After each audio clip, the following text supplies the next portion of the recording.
दोस्त है। अरे ये लड़का, जब हम बहुत छोटे थे तो ये मुझसे बहुत दूर चला गया था, लेकिन मुझे यकीन है कि ये एक दिन जरूर वापस आएगा। तुम्हें पता है, इससे अच्छा दोस्त मुझे आज तक नहीं मिला नोबिता।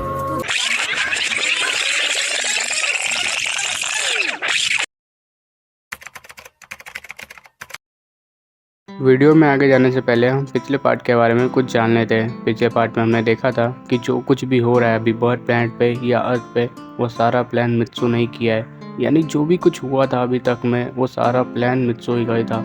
पर मित्सु ने ऐसा क्यों किया ये अभी तक नहीं बताया, और नोट में क्या लिखा था ये भी हमें नहीं पता। तो चलो देखते हैं आखिर उस नोट में लिखा क्या था। अभी हम सुमेरो को देखते हैं, जो नोट पढ़ने के बाद शॉक होती है और उसे कुछ समझ नहीं आता आखिर मित्सु ने ऐसा क्यों किया और मित्सु ने अपनी याददाश्त क्यों मिटाई। सुमेरे वो नोट और डायरी लेती है और बाहर चली जाती है और सभी को उठाती है। जैसे सब लोग उठ जाते हैं, वो सब कहते हैं सुमेरे से, तुमने हम सभी को इतनी रात को क्यों बुलाया? ऐसी क्या वजह है जिसे तुम इतनी डरी हुई दिख रही हो? सुमेरे कहती है, बॉडमैन, मैंने मित्सु की डायरी पढ़ी और मुझे ये नोट मिला। बॉडमैन कहते हैं, हाँ तो हम लोग क्या करें? सुमेरे कहती है, इस नोट में कुछ ऐसा लिखा है जिससे आप भी चौंक जाएंगे। और बॉडमैन वो नोट लेते हैं और पढ़ने लगते हैं। बॉडमैन जैसे उन नोट में पढ़ते हैं, उसमें लिखा कुछ ऐसा होता है जिससे बॉडमैन के हाथों से वो नोट नीचे गिर जाता है। और जब हम जूम करके देखते हैं तो उस नोट में लिखा होता है, सुमेरे, मैं मित्सु बोल रहा हूँ और मुझे पता है कि तुम ये नोट पढ़ रही हो। मेरी फ्यूचर में याददाश्त जाने वाली ये बात मुझे पता है, इसलिए मुझे तुम्हारी मदद चाहिए। मैं चाहता हूँ कि तुम मुझे बर्ड प्लैनेट लेके जाओ और ये बात सिर्फ तुम बॉडमैन और अपने दोस्तों को ही बताओगी। तुम इस बारे में चीफ को बिल्कुल भी नहीं बताओगी। वहाँ पे आयानो-कुन होगा जो तुम्हारी मदद करेगा। मुझे जितनी जल्दी हो सके उतनी जल्दी बर्ड प्लैनेट पे लेके जाओ। तुम्हारा मित्सु। और जैसे ये नोट सभी के हाथों में जाती है और सभी लोग पढ़ लेते हैं, सभी के पैरों तले मानो ज़मीन खिसक गई हो। कोई इंसान इतना कैसे आगे बढ़ सकता है कि वो फ्यूचर को देख सके, ये किसी के समझ में नहीं आ रहा होता है। बर्डमैन कहते हैं, हमें शायद मित्सु की बात माननी चाहिए, हमें मित्सु को बर्ड प्लैनेट ले जाना चाहिए। तभी पायन कहता है, हमें शायद ऐसा नहीं भी करना चाहिए। और सुमेरे पायन से इसकी वजह पूछती है। पायन कहता है, क्या पता इस नोट को मित्सु ने नहीं लिखा हो या फिर किसी और ने लिखा हो। मेरा मतलब है मित्सु के कई सारे दुश्मन हैं, क्या पता उन दुश्मन में से किसी को पता हो कि मित्सु जिंदा है और वो मित्सु को मारना चाहता हो, इसलिए शायद वो हमें बर्ड प्लैनेट बुला रहा हो। सुमेरे ये सुनने के बाद डर जाती है। अब बर्डमैन से कहती है, हम मित्सु को बर्ड प्लैनेट नहीं लेके जाएंगे, मैं उसे दोबारा खो नहीं सकती। बर्डमैन कहता है, ऐसा कभी हो ही नहीं सकता कि मित्सु की डायरी किसी और के हाथ में लगे। मित्सु के मरने के बाद चीफ ने उस डायरी को एक लॉकर में कैद कर दिया था और उसके आसपास बहुत से सोल्जर्स रहते थे हमेशा। और जिस आयानो-कुन के बारे में मित्सु ने कहा, उसे शायद सच में सब कुछ पता हो सकता है, क्योंकि मित्सु उसके साथ ही ज़्यादा टाइम बिताता था। ये सब सुनने के बाद सुमेरे कहती है, तो हम मित्सु की याददाश्त वापस ला सकते हैं, इसकी एक आशा है। बॉडमैन कहते हैं, हाँ आशा तो है, पर ऐसा क्या हुआ जिससे मित्सु ने ये सारे कदम उठाए? सुमेरे कहती है, ये बात तो मुझे भी अभी तक समझ नहीं आ रही बॉडमैन।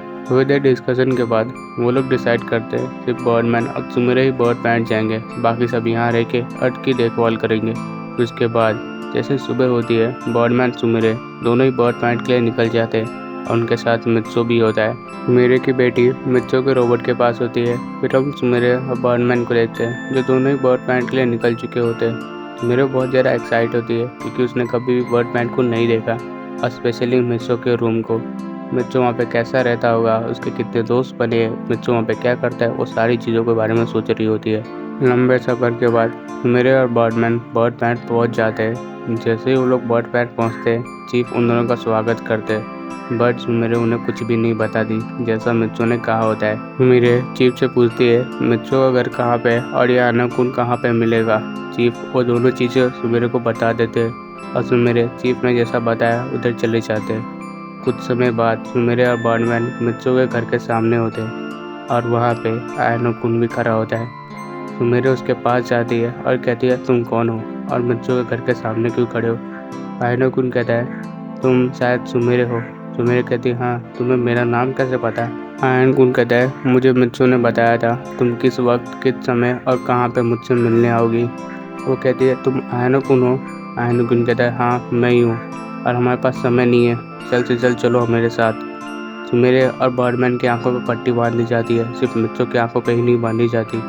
आयन और कुन वो दोनों को एक ऐसे रास्ते से लेके जाता है जो उन्होंने कभी सोचा भी नहीं होता। उस रास्ते में अलग अलग चीज़ें उन लोग को एक्सपीरियंस होती है, भले उनके आँख पे पट्टी बंधी हो। आयन और कुन ले जाने के बाद एक जगह पे रुक जाता है और कहता है अब तुम दोनों अपनी पट्टी खोल सकते हो। और जैसे वो दोनों पट्टी खोलते हैं एक बहुत बड़े लेबोरेटरी में आ जाते हैं। आयन और कुन कहता है ये मित्सु की लेबोरेटरी है जहाँ पे मित्सु अपने एक्सपेरिमेंट करता था और अपने प्लान को एग्जीक्यूट करता था। हमें मित्सु को उस चैम्बर में सुनाना है। मित्सु की यादें जाने से पहले मित्सु ने मुझे कहा था जब उसे कुछ हो जाए तो उसे इस चैम्बर में सुला देने के लिए। इसे मित्सु ने खुद बनाया है, मुझे खुद नहीं पता है इस चैम्बर में होगा क्या। मेरे आयन कुन से पूछती है क्या मित्सु ने पहले से ये सारा प्लान करके रखा था। आयन कुन कहता है हाँ, उसने ये प्लान कैसे बनाया, क्यों बनाया, मुझे कुछ नहीं पता। यहाँ तक कि मुझे ये भी नहीं पता हम किसका सामना कर रहे हैं और वो कौन है जिससे मित्सु लड़ना चाहता है। ये सारी बातें सुमेरे सुनने के बाद समझ ही नहीं पाती आखिर मित्सु करना क्या चाहता है। कुछ देर बाद सुमेरे, बर्डमैन और आयन कुन तीनों ही मिलकर मित्सु को चैम्बर में सुला देते हैं। कुछ समय बाद मित्सु को होश आता है और वो जैसे होश में आता है वो कहता है मुझे लगा नहीं था ये प्लान काम करेगा, लेकिन इसने किया और मेरी याददाश्त वापस आ गई। अब मैं शायद उसे हरा पाऊँगा। तुम्हारा शुक्रिया सुमेरे। मित्सु जैसे उस चैम्बर से नीचे उतरता है तभी सुमेरे उसके पास आती है और उसके आँख में आंसू होते हैं। वो आते ही मित्सु को एक स्लैप करती है और कहती है तुम्हारी हिम्मत कैसे हुई अपने आप के साथ एक्सपेरिमेंट करने की, वो भी इतना एक्सपेरिमेंट जिससे तुम्हारी याददाश्त चली गई। मित्सु कहता है मुझे माफ़ कर दो और ये कोई एक्सपेरिमेंट नहीं था, मेरा एक प्लान था और ये याददाश्त जाना बहुत ही ज़्यादा ज़रूरी था। अगर ये नहीं चाहता तो खुद के सिक्योर जोन से कभी बाहर आता ही नहीं और मैं उसे कभी हरा ही नहीं पाता। मेरे कहती है तुम क्या कह रहे हो, मुझे कुछ समझ नहीं आ रहा। तभी बर्डमैन कहते हैं आखिर कौन है जिससे तुम लड़ रहे हो मित्सु, अभी तक मुझे भी नहीं पता चला। मित्सु कहता है जब मुझे मेरी पावर मिली तभी मैं समझ गया इन सभी चीज़ों के पीछे कौन है और मैंने उसे पहचान भी लिया। बस दिक्कत यह थी कि मैं उससे कमज़ोर था और मैं उसे हरा नहीं सकता था। जब तक उसका कवच उसके साथ था तब तक मैं उसे छू तक नहीं सकता था, लेकिन अब उसने एक गलती कर दी, उसने खुद को सिक्योर जोन से बाहर ला दिया। अब मैं उसे हरा सकता हूँ और ये खेल यहीं पे ख़त्म हो जाएगा। तभी बर्डमैन और सुमेरे दोनों साथ में ही कहते हैं आखिर वो है कौन जिसे तुम लड़ रहे हो, कम से कम हमें उसका नाम तो बता ही सकते हो।